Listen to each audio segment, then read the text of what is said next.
This is Nick Lowry and my friend Roger Windsong, and we're going to take a look at a basic training matrix that we like to use. It comes out of Shimabukuro sensei's work, actually, and I'm sure is a traditional motif from weapons arts from way back. But we've applied it to our Jodo, and we find it very useful for understanding the differences in the dynamics that are often seen as training progresses.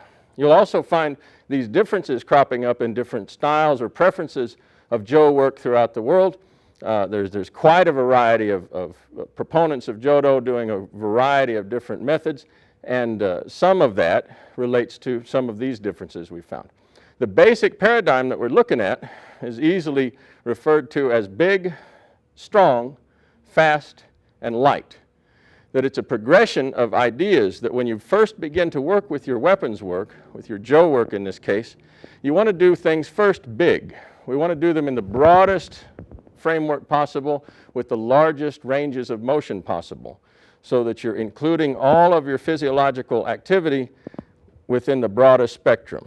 Large brush strokes is what you're looking for in the first action. So if we take a representative technique, say the first technique of the Kata, of Seitei no Kata, we have something in which we embody everything with as large an action as possible. We have full range of motion here. The man's coming to attack us. We take a large step back, a large rising and large falling. He rises, large rising, large falling. Good. And good. And so we've basically done the brush strokes as broadly as possible.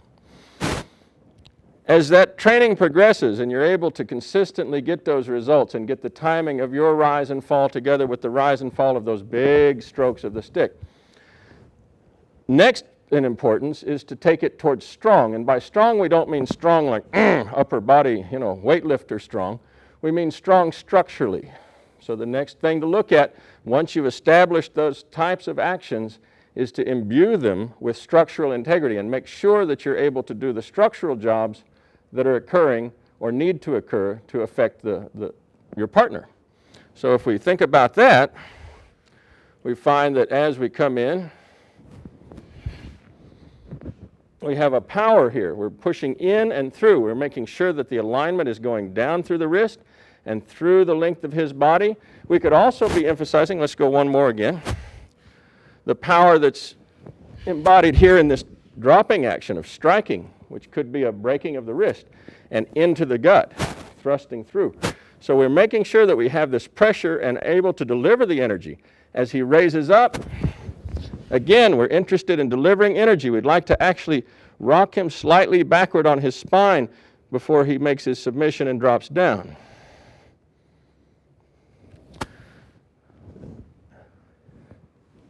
Good. So when we embody the strong paradigm or the strong function of the matrix, we're making sure that we're able to deliver the energy effectively to our partner's body as efficiently as possible. That's what we're calling strong. From there, once you are consistently strong, and you can do it real big, so your whole range of motion is working, then you have to go to speed. How quickly? How quickly can you get the job done? And here we have moments of tension and release, moments of acceleration. And so we're going to experiment with a little bit of speed as we do this. And you want to gradually increase the speed until you find what full speed is working for you. So now we're going fast.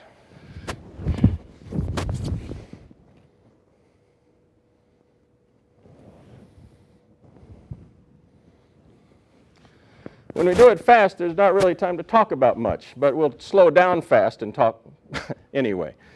What's happening when we do it fast, to make speed begin to occur, we take the big actions and we make them smaller. That's the first main activity that makes for speed, is to take large movements and shrink them down. Smaller actions take less time. And so if we look at what happens in this very first movement, I'm coming back and I'm making a very slight action here, not really interested in breaking his wrist, just interested in controlling his center line at the right moment. As he pulls back, Again, want to follow through so that my timing of my touch at his wrist is just as his back foot touches.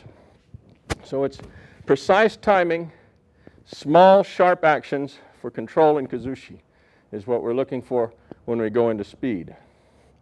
The final element is to go for ultimate speed, and that requires a whole different internal framework. That requires lightness to occur.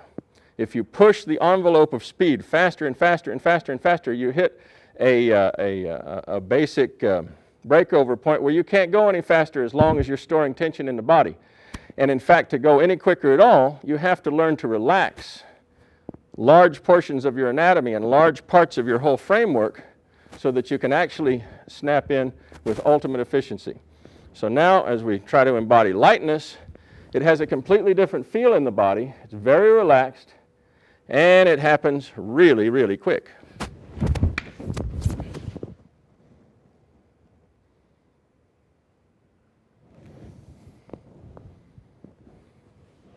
Good. Let's do that one more time.